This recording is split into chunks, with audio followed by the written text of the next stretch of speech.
열왕기상 19장부터 20장까지입니다. 열왕기상 19장. 아합은 엘리야가 한 모든 일과 그가 칼로 모든 예언자들을 죽인 일을 낱낱이 이세벨에게 알려주었다. 그러자 이세벨은 엘리야에게 심부름꾼을 보내어 말하였다. 내가 예언자들을 죽였으니 나도 너를 죽이겠다. 내가 내일 이맘때까지 너를 죽이지 못하면 신들에게서 천벌을 달게 받겠다. 아니 그보다 더한 재앙이라도 그대로 받겠다. 엘리야는 두려워서 급히 일어나 목숨을 살리려고 도망하여 유다의 브엘세바로 갔다. 그곳에 자기 시종을 남겨두고 자신은 홀로 광야로 들어가서 하룻길을 더 걸어 어떤 로뎀나무 아래로 가서 거기에 앉아서 죽기를 간청하며 기도하였다. 주님, 이제는 더 바랄 것이 없습니다. 나의 목숨을 거두어 주십시오. 나는 내 조상보다 조금도 나을 것이 없습니다. 그런 다음에 그는 로뎀나무 아래에 누워서 잠이 들었는데 그때에 한 천사가 일어나서 먹으라고 하면서 그를 깨웠다. 엘리야가 깨어보니 그의 머리맡에는 뜨겁게 달군 도래자가 구워낸 과자와 물 한 병이 놓여 있었다. 그는 먹고 마신 뒤에 다시 잠이 들었다. 주님의 천사가 두 번째 와서 그를 깨우면서 말하였다. 일어나서 먹어라. 갈 길이 아직도 많이 남았다. 엘리야가 일어나서 먹고 마셨다. 그 음식을 먹고 힘을 얻어서 밤낮 40일 동안을 걸어서 하나님의 산인 호렙산에 도착하였다. 엘리야는 거기에 있는 동굴에 이르러 거기에서 밤을 지냈다. 그때에 주님께서 그에게 말씀하셨다. 엘리야야, 너는 여기에서 무엇을 하고 있느냐? 엘리야가 대답하였다. 나는 이제까지 주 만군의 하나님만 열정적으로 섬겼습니다.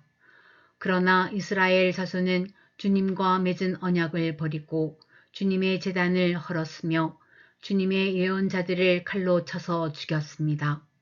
이제 나만 홀로 남아있는데 그들은 내 목숨마저도 없애려고 찾고 있습니다. 주님께서 말씀하셨다. 이제 곧 나 주가 지나갈 것이니 너는 나가서 산 위에 주 앞에 서 있어라.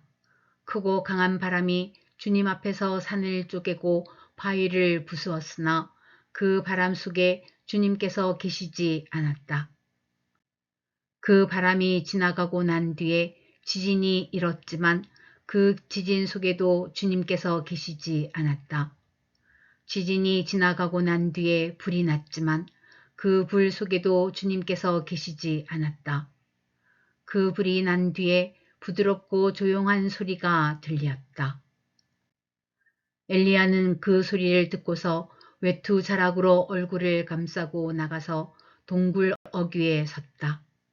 바로 그때에 그에게 소리가 들려왔다. 엘리야야, 너는 여기에서 무엇을 하고 있느냐? 엘리야가 대답하였다. 나는 이제까지 주 만군의 하나님만 열정적으로 섬겼습니다.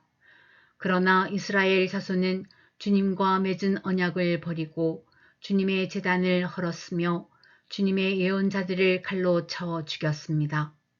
이제 나만 홀로 남아있는데 그들은 내 목숨마저도 없애려고 찾고 있습니다.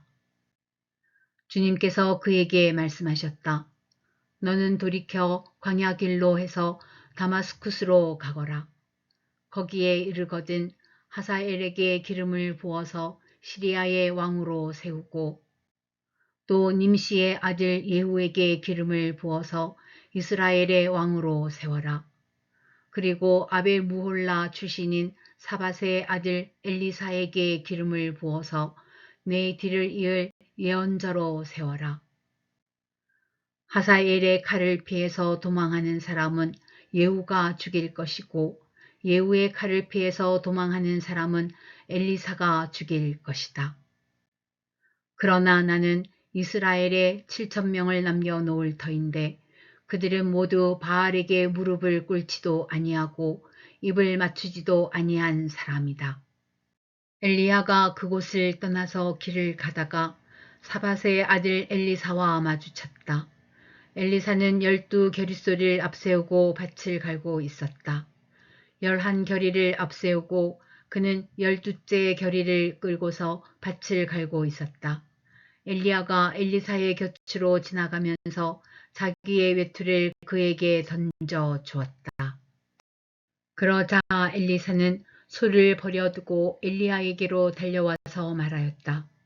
아버지와 어머니에게 작별 인사를 드린 뒤에 선생님을 따르겠습니다. 그러자 엘리야가 말하였다. 돌아가거라. 내가 네게 무엇을 하였기에 그러느냐.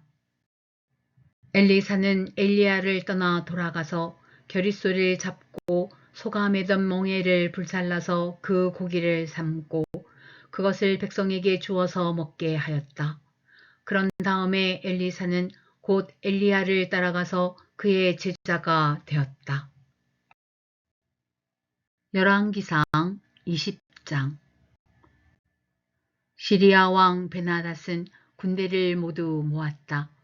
지방 영주 32명과 기마병과 병거들이 모이자 그는 올라가서 시리아 성을 포위하고 공격하였다. 그는 그 상원에 있는 이스라엘 왕 아합에게 사절들을 보내어 그에게 말하였다. 나 베나닷이 말한다. 너의 은과 금은 모두 나의 것이다. 그리고 내 아리따운 아내들과 자녀도 모두 나의 것이다. 이스라엘 왕이 회답을 보내어 말하였다. 나의 상전이신 임금님, 임금님의 말씀대로 나와 내가 소유하고 있는 것은 모두 임금님의 것입니다. 사절들이 다시 아합에게 와서 베나닷의 말을 전하였다. 나 베나닷이 말한다. 내가 전에 사절을 보내어서 전달한 것은 너의 은과 금과 아내들과 자녀들을 모두 나에게로 보내라는 말이었다. 내일 이맘때쯤에 내가 내 신하들을 보내겠다. 그들이 내 집과 신하들의 집을 뒤져서 그들의 눈에 드는 것은 무엇이나 가져올 것이니 그리 알아라. 그래서 이스라엘 왕은 나라 안의 모든 올로들을 모아놓고 의논하였다. 베나닷이라는 사람이 꾀하고 있는 일이 얼마나 악한 일인지 잘 생각해 보시오. 그가 나에게 왕비들과 자녀들을 내놓으라고 하고 또 은과 금까지 요구하고 있는데 나로서는 이것을 거절할 수가 없소. 그러나 모든 올로와 백성들은 왕에게 베나닷의 말을 듣지도 말고 요구한 것을 보내지도 말라고 간언하였다. 그래서 그는 베나닷의 사절들에게 말하였다. 임금님께 가서 첫 번째 요구는 내가 듣겠지만 두 번째 요구는 내가 들어줄 수 없다고 전하시오. 사절들은 돌아가서 그대로 보고하였다. 베나닷은 다시 전가를 보내어서 말하였다.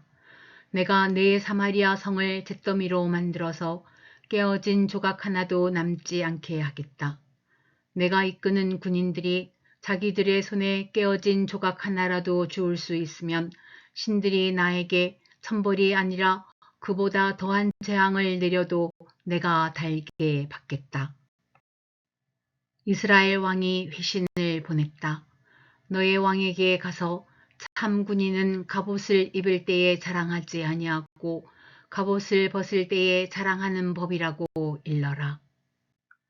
베나닷은 지방 영주들과 함께 막사에서 술을 마시고 있다가 이 말을 듣고는 신하들에게 공격 준비를 갖추라고 명령을 내렸다. 그들은 곧 사마리아 성을 공격할 준비를 갖추었다. 그때에 예언자 한 사람이 이스라엘 왕 아합에게 와서 말하였다. 나 주가 말한다. 내가 이렇게 큰 군대를 본 적이 있느냐? 그러나 내가 오늘 그들을 내 손에 넘겨줄 것이니 너는 내가 주인 줄 알게 될 것이다. 아합이 물었다. 진 앞에는 누가 섭니까? 예언자가 대답하였다. 주님께서 말씀하시기를 지방 장관들의 젊은 부하들을 앞세우라고 하셨습니다. 그러자 아합은 다시 물었다. 누가 총쥐를 합니까? 그 예언자가 대답하였다. 임금님이십니다. 그래서 아합이 지방 장관들의 젊은 부하들을 점검하여 보니 그들은 모두 232명이었다. 그런 다음에 그가 이스라엘 군대를 모두 점검하여 보니 모두 7,000명이었다. 정오가 되자 아합의 군대가 공격을 시작하였다. 그때에 베나닷은 자기를 돕는 지방 영주 32명과 함께 막사에서 술에 취해 있었다. 지방 장관들의 젊은 부하들이 먼저 공격을 시작하였다. 베나닷의 정찰병들이 베나닷에게 적군들이 사마리아 성에서 나오고 있다고 보고하였다. 보고를 받은 베나닷은 그들이 화친을 하러 나왔더라도 사로잡고 싸움을 하러 나왔더라도 사로잡으라고 명령하였다.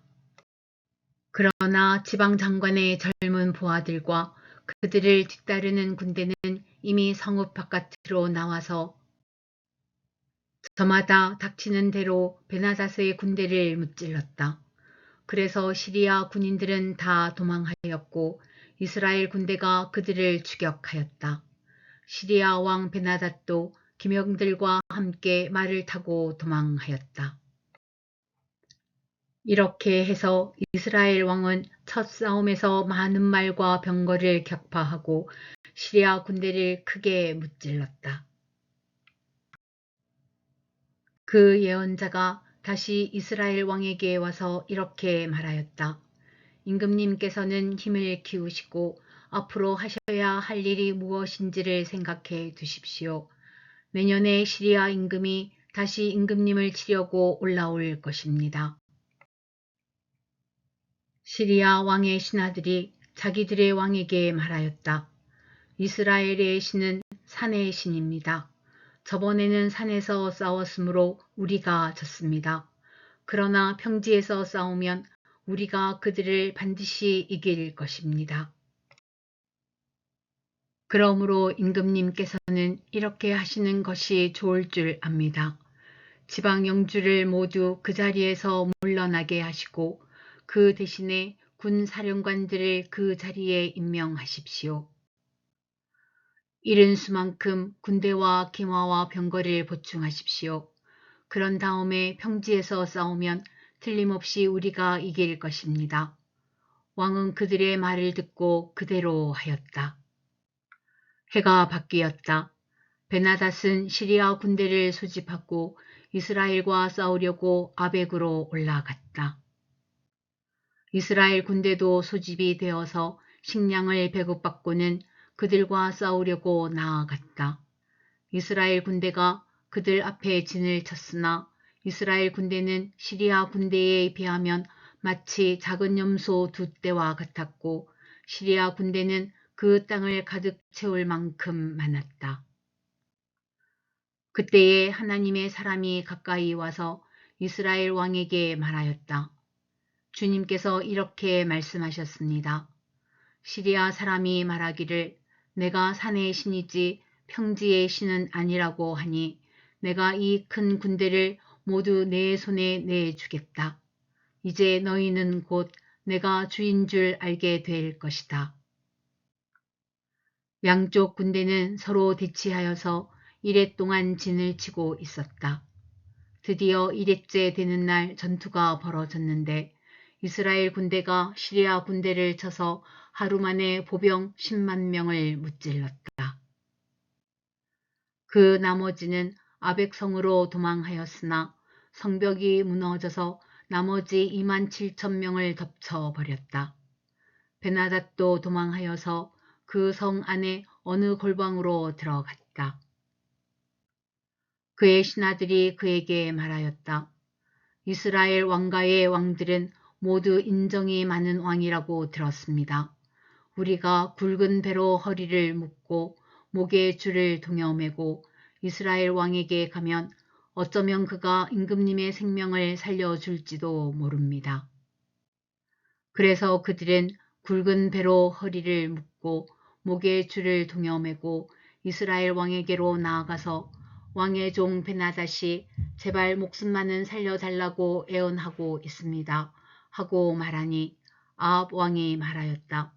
아직도 그가 살아있느냐? 그는 나의 형제다.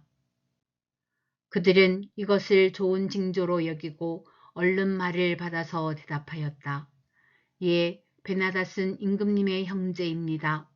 그러자 왕이 말하였다. 가서 그를 데려오너라. 베나닷이 아합 왕에게 나아오니 왕은 그를 자기 병거에 올라타게 하였다. 베나닷은 아합에게 말하였다. 나의 부친이 왕의 부친에게서 빼앗은 성들을 다 돌려드리겠습니다. 나의 부친이 사마리아 안에 상업 중심지인 광장을 만든 것 같이 임금님께서도 손수 다마스쿠스 안에 그러한 광장들을 만드십시오. 그러자 아합은 그러면 나는 그런 조약을 조건으로 하고 당신을 보내드리겠소 하고 말한 뒤에 그와 조약을 맺고서 베나닷을 놓아 주었다. 예언자의 무리 가운데서 어떤 예언자가 주님의 명령을 받고서 동료에게 자기를 때리라고 말하였으나 그 동료가 때리기를 거절하니 그 예언자가 말하였다. 내가 주님의 말씀에 순종하지 않았으니 내가 나를 떠날 때에 사자가 너를 죽일 것이다. 과연 그 사람이 그를 떠날 때에 사자가 나타나서 그를 죽였다. 그 예언자가 또 다른 사람을 만나서 자기를 때리라고 말하였다. 그러자 그 사람은 예언자를 때려서 심한 상처를 입혔다. 그 예언자는 붕대로 눈을 감아서 위장하고는 길목으로 가서 왕을 기다렸다. 왕이 그대로 지나치려고 하니 예언자는 왕을 부르며 말하였다. 임금님의 종인 제가 전쟁터에 나갔습니다. 그런데 어떤 사람이 저에게로 포로 한 명을 데리고 와서는 그 사람을 감시하라고 하였습니다. 포로가 도망을 하면 제가 대신 죽든지 아니면 은 1달란트를 물어내야 한다고 하였습니다. 그런데 임금님의 종인 소인이 이 일 저 일을 하는 동안에 그 포로가 없어지고 말았습니다. 그러자 이스라엘 왕이 그에게 말하였다. 내가 받아들인 것이니 벌금을 물어야 한다. 그 예언자는 그의 눈에 감은 붕대를 급히 풀었다. 그때에야 이스라엘 왕은 그가 예언자 가운데 한 사람임을 알았다. 그 예언자는 왕에게 이렇게 말하였다. 주님께서 이렇게 말씀하셨습니다. 내가 멸망시키기로 작정한 사람을 내가 직접 놓아 주었으니 너는 그 목숨을 대신하여서 죽게 될 것이고 내 백성은 그의 백성을 대신하여서 멸망할 것이다. 이스라엘 왕은 마음이 상하여 화를 내면서 사마리아에 있는 자기의 궁으로 돌아갔다.